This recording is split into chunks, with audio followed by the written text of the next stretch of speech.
This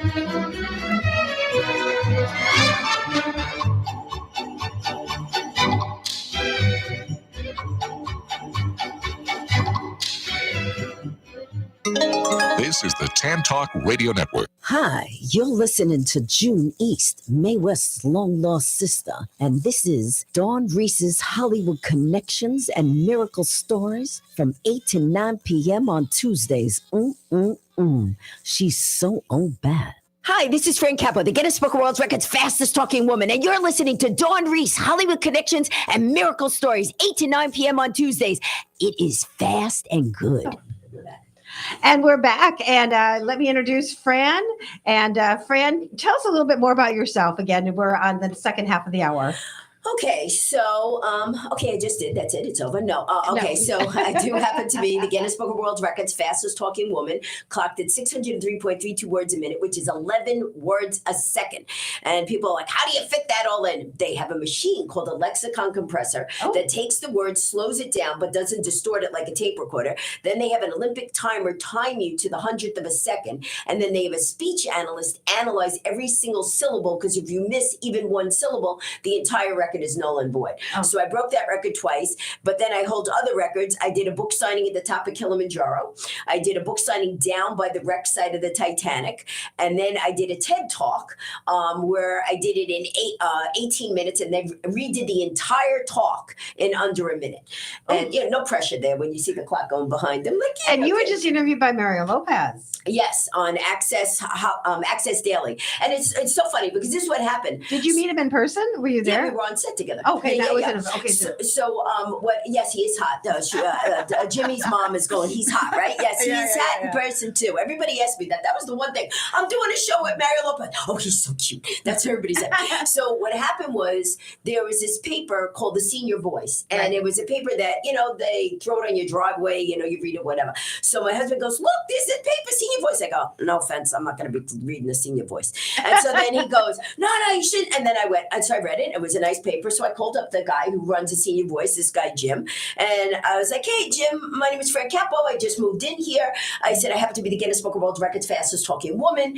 And do you want to do a story on me? So he goes, yeah, I would. So they come over my house, they interview. And then while he's interviewing me, the guy goes, our humor writer died last year. I'm like, oh, that doesn't sound good. And then he goes, so would you want to be the humor writer? And I said, under two conditions. I get paid and I don't have to write about achy bones and stuff like that. And so he goes, yeah. So then I became the humor columnist for their paper. So because I know, I'm not great at it, but I know social media and things like that, I said, hey, Jim, just out of curiosity, is this paper on the internet? And he goes, yeah, just the cover. I go, what do you mean just the cover? People want to read it and they're not here. You got to have the whole paper. The snowbirds, they go away. They're not coming back to get there from their driveway. You got to put the whole thing up there. So so I said, do you do hashtags?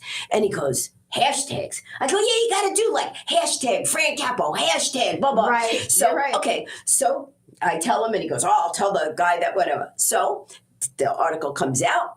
And like 3 weeks later, I get like several phone calls from the producer of hi, this is, I'm not going to say her name, but this is so-and-so from Access Hollywood. And we were looking for local celebrities and your name came up because they hashtagged Wiki Watchy Celebrity. So I said, well, I'm glad you found me. I couldn't find me on there. I'm glad you found me.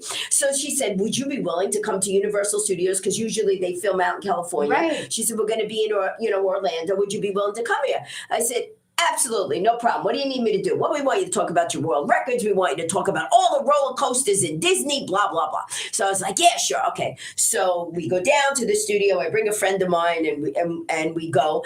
And, you have the makeup artist and Mario Lopez is there. And of course, it's live in Orlando. So there's a, live audience, and everybody's, they're trying to get pictures and he's with his wife and his two kids are there and people are coming up and talking to him. He was so sweet to everybody. I just saw him in a Christmas movie. Yeah. He's so sweet. And then when we were on air, they were asking me a lot of different things. So it was really cool because at one point, and I felt very touched because I think you're like my new favorite person. I said, yeah, that's for 5 minutes. When the next guest comes on, you're going to say the same thing. But I like you anyway. way, Mario. And I was just joking around with them like that. And then I was teaching them how to fast talk. If you go to my website, Fran Capo, C-A-P-O, like head of the mob, francapo.com. If you go to my website, well, because you want to make sure, because people who use the guitar, they say a capo. I go, I'm not a capo, I'm a capo. So francapo.com. So if you go there, actually the whole interview with me and Mario is on the homepage.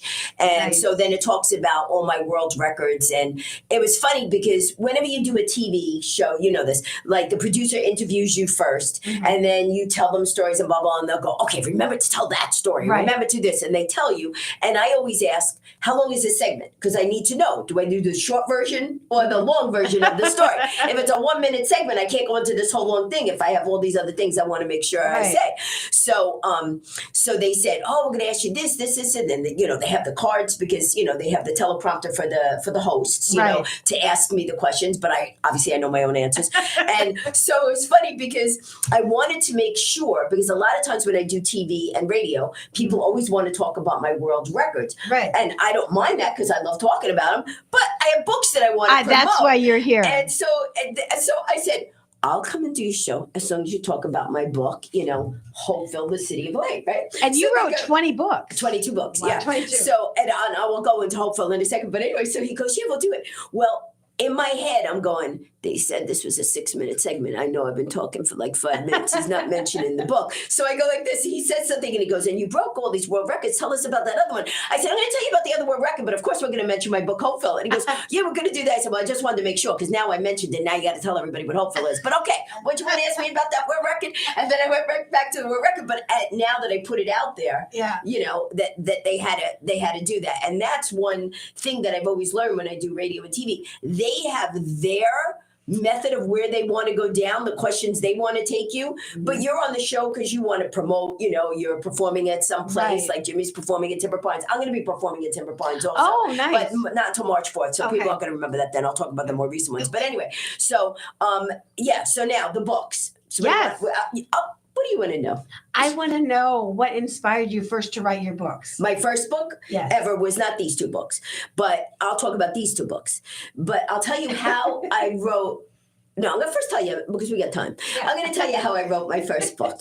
So what happened was I was doing stand-up comedy. Right. And there was a guy who was a motivational speaker in my comedy audience. Okay. So he comes up to me, he goes, hey, you ever think of doing speaking engagements?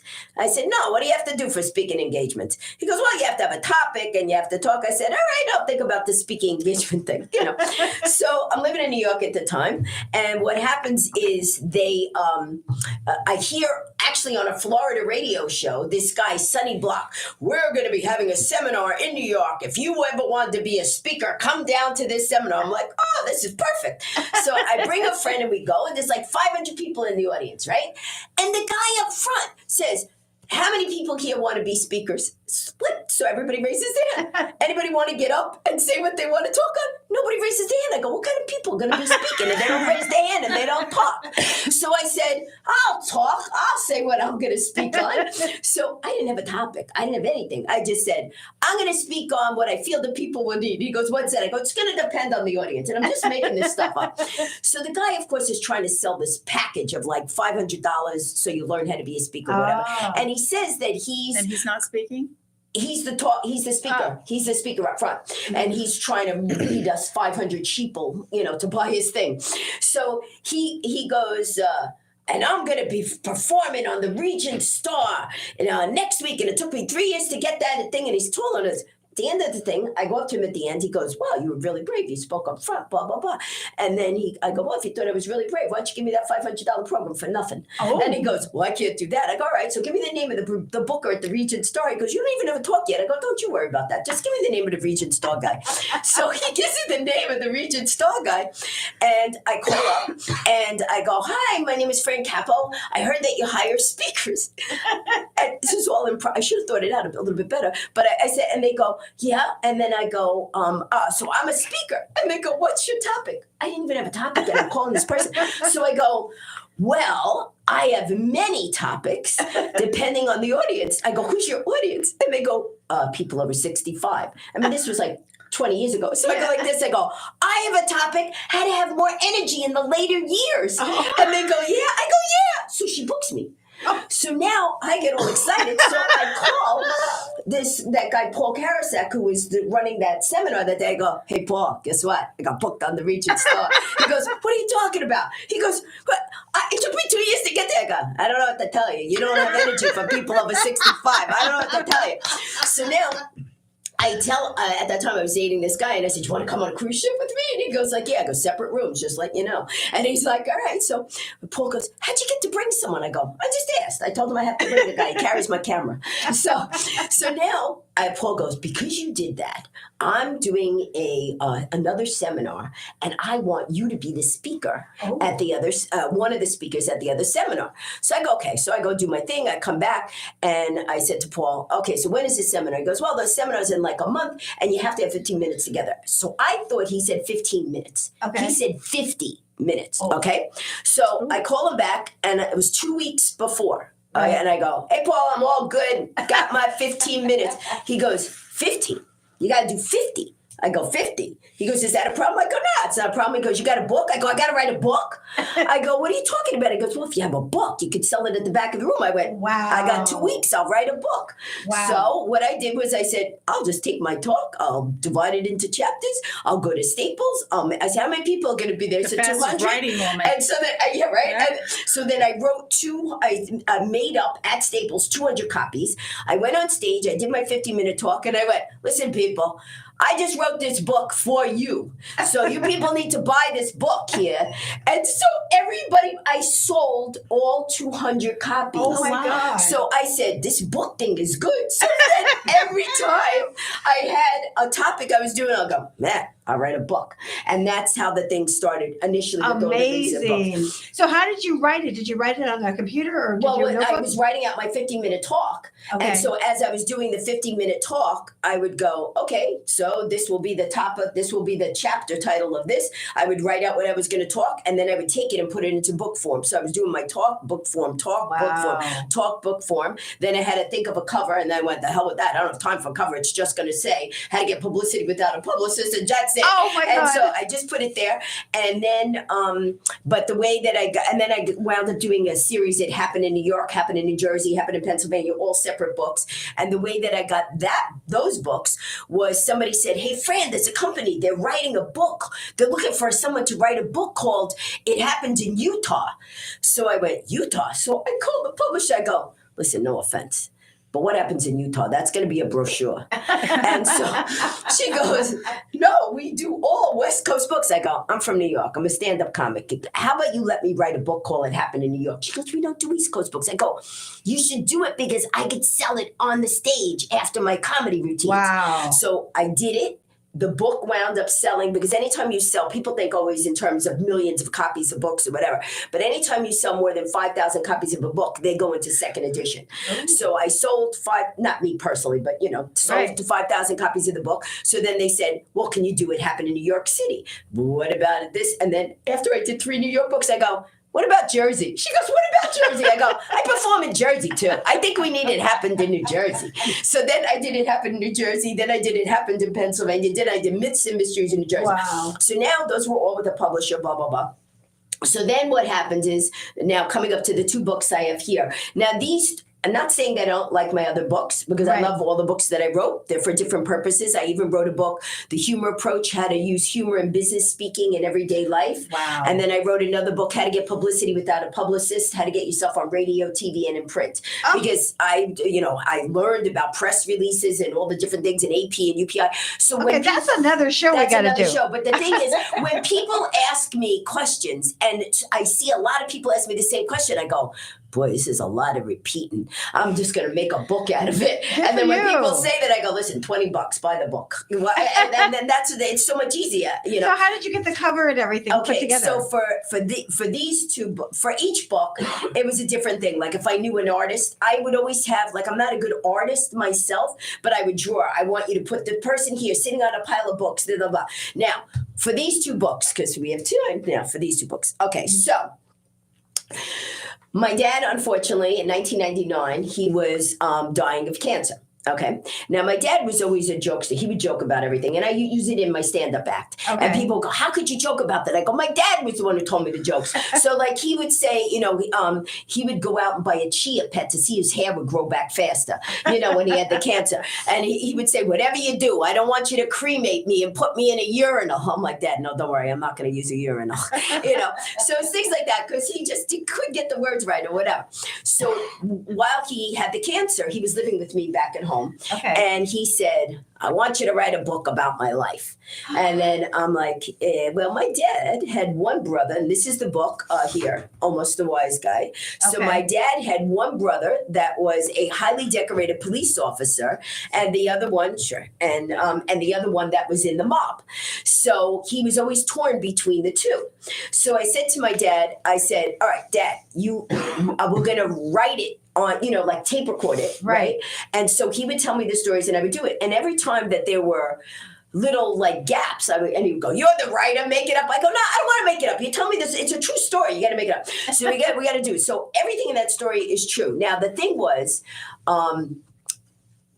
listen, he knew a lot of people, okay? And, you know, my dad was like the Rocky, to collect money, you know, beat people up, but whatever. I didn't find that out too much recently, but he did tell me a lot of things that he did.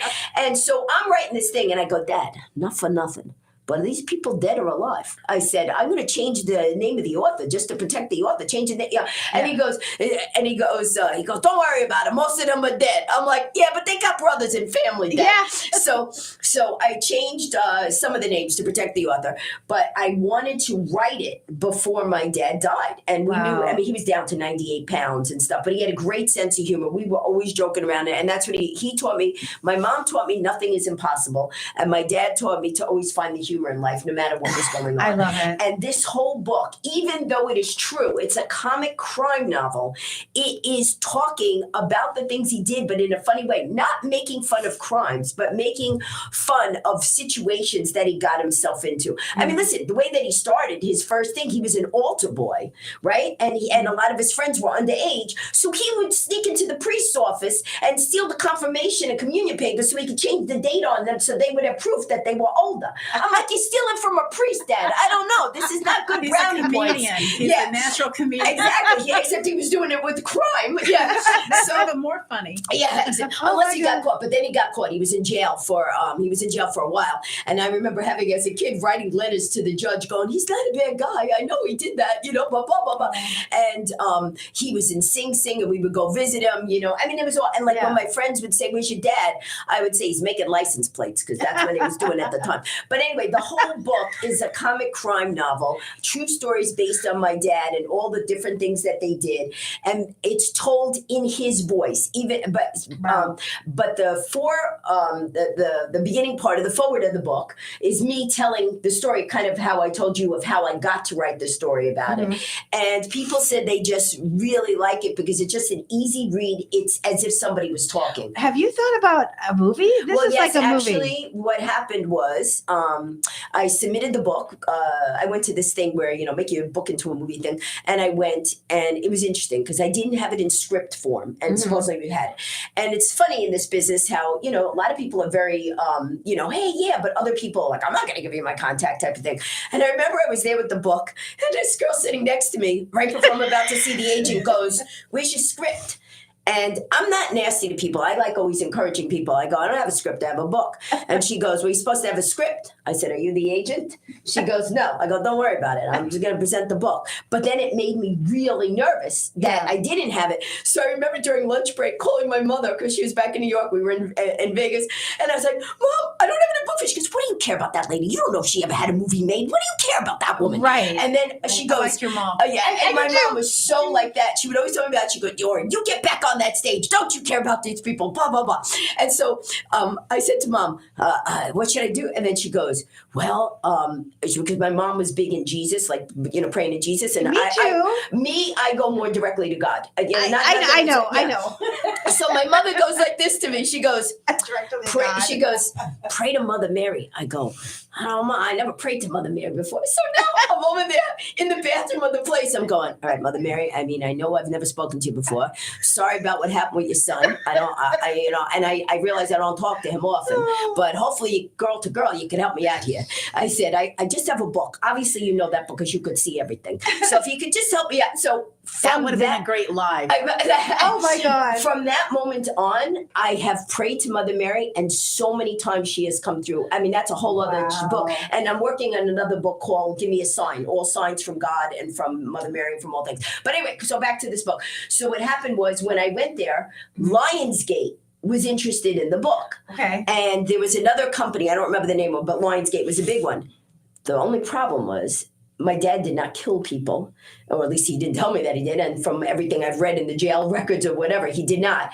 And they said, it's a mob book. You have to make your dad kill some. I said, I am not, this is a true story, and I am not making my dad into a killer. Yeah. And they said, well, the only way we're going to take it is if you make it that he, and I said, no, it's a comic crime novel, and I'll find the right person that wants to produce it that way, because I am not going to ruin his image and make it as if because then I'd start having to tell everybody, no, my dad really didn't kill somebody. You know what I mean? Like, so I was like, no. So that was where it's at, and so that I want to do it. Now, the other book, that's Hopeville, the city of, this is Almost a Wise Guy. Yeah. So I wrote it, finished it, and read it to him before he passed. And he goes, now what? I go, now what? Dad, I just wrote a book for you in 2 weeks. What do you mean, now what? Give me a break. Now we know where you get it from. Yeah. I was like, geez, give me a break. So now, fast forward, my dad, passes. Oh my God, she's a documentary. I need one of my film director friends to follow her around. Oh my God.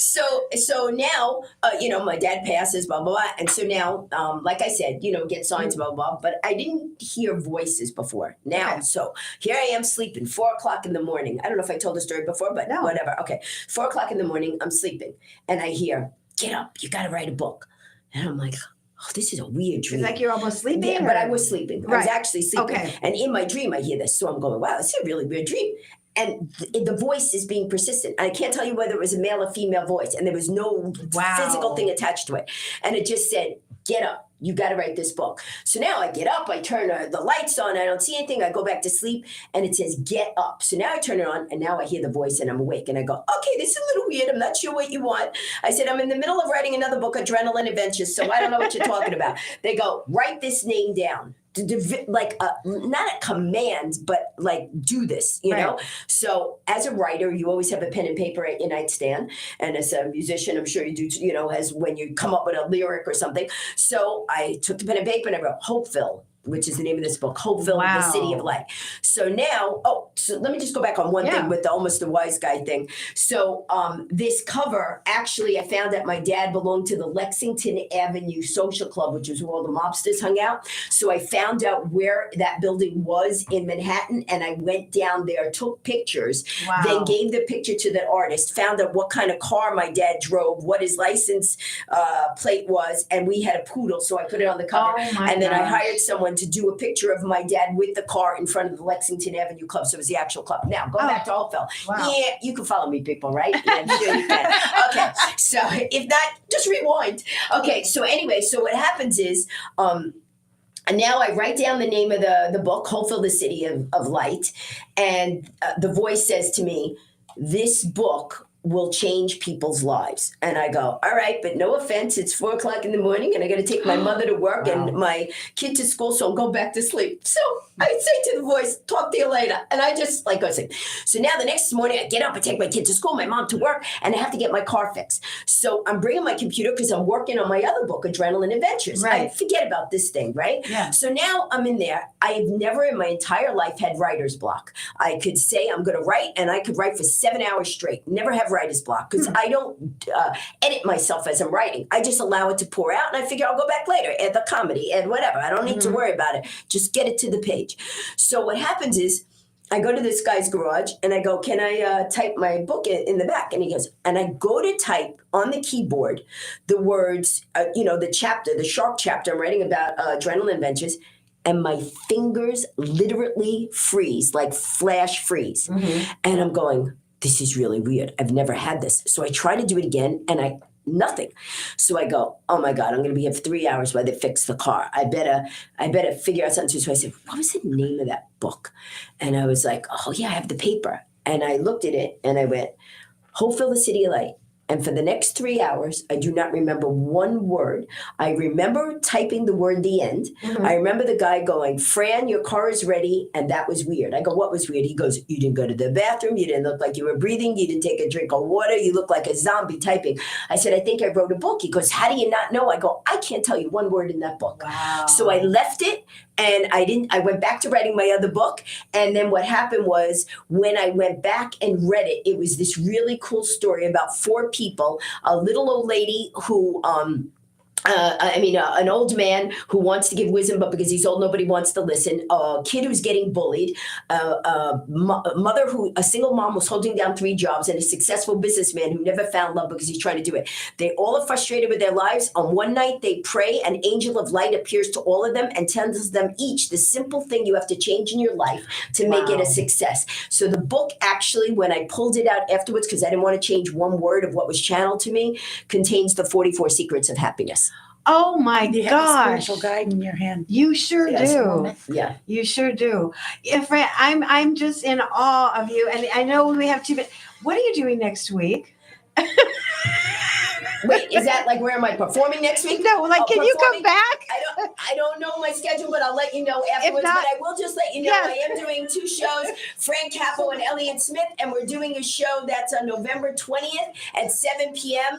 You know what? Just go to my website, francapo.com. Everything is on the website. You don't have to ask me. Just go to the website, FRANCAPO, like head of the mob, francapo.com. And then you can find all this stuff there, and I don't have to tell you.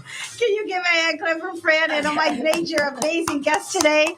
And we'll see. She's gonna come back more often when she's in town as well. And you were invited back as well with more songs than Frank Sinatra. Thank you. And I'm Dawn Reese, and I just want to thank Soap This for having me interview all the amazing soap opera stars from Days of Our Lives on Saturday. God bless. Remember, give God all the glory and honor in your life, and watch things happen. We'll see you next week. WTAN Clearwater, FM 106.1, WDCF Dade City, FM 102.3, WZHR Zephyr Hills. FM 104.3. Listen.